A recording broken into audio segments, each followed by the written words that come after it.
যোগদানকারী বিধায়ক করিমউদ্দিন বরভূয়াকে বিপুল সংবর্ধনা। কাছাড়ে এনডিএর সব আসন জয় নিশ্চিত।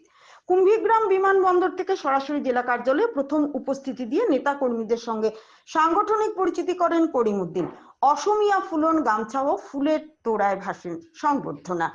সাংবাদিকদের কাছে বলেন, সোনাইয়ে দুর্নীতিমুক্ত বিধানসভা গড়ার চেষ্টা করেছেন, উন্নয়ন ও সংখ্যালঘু সুরক্ষায় দৃঢ়।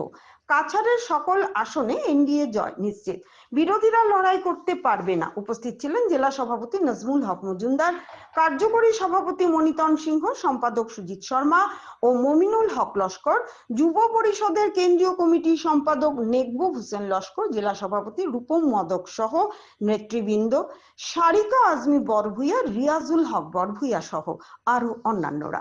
KRC Times bureau, Silchar. প্রত্যাখ্যান তো নেই, সোনাইয়ের মানুষ এই ইলেকশন নিয়ে গেছে আমার হাত থেকে, ওনারা লড়বেন। আমি একটা কথা বলি, আপনারা সাংবাদিক যথেষ্ট সিরিয়াস সাংবাদিক আছেন।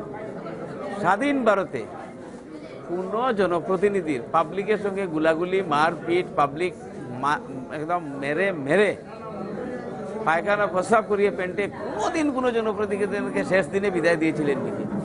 ইট মিনস আমিনুল হক লস্কর ভার্সাস সোনাইয়ের মানুষ।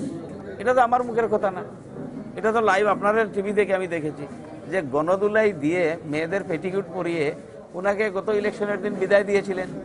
সেটা তো অস্বীকার করার কথা না, সেটা তো লুকানো কথা না। সেই মারপিট করা পাবলিক এবং এই নেতার মধ্যে যে মারপিট, সেটা তো এখনো আছেই। আমি শুধু অনুরোধ করব, জোড়হাত করে বলে এবার হাত উঠাবেন না, ভোটের বাক্সে হিসাব দিয়ে দিবেন। কংগ্রেসের সঙ্গে কোনো ইলেকশনই আমার না, উনি কংগ্রেসের কোনো ক্যান্ডিডেটও না। উনি কংগ্রেসের থেকে টাকা দিয়ে টিকিট ম্যানেজ করেছেন, হিউজ টাকা দিয়ে। সোনাইয়ের মানুষের এনআরজিএস এর অনেক টাকা ওনার ঘরে আছে, কোটি কোটি টাকা ওনার ঘরে আছে। তো সেই টাকা দিয়ে সোনাইয়ের কংগ্রেসীদের রাজনৈতিক ক্যারিয়ার হত্যা করে তিনি টিকিট এনেছেন। তার জবাব জনসাধারণের সঙ্গে এক তো কাজিয়া, 2 নম্বর কংগ্রেস কর্মীদের থেকে মারপিট। সবাই মিলে এমজিএন রেগার টাকা, হায়াত এন্টারপ্রাইজের নামে, জন্নত এন্টারপ্রাইজের নামে 28 কোটি টাকা ইনকোয়ারি চলছে এখনো। আমি তো বলি না, সবসময় তো বলি যে সোনাইতে কোনো চুর ডাকাতকে কোনোদিন এবার না, এবার তো দেবেই না, প্রশ্নই নাই।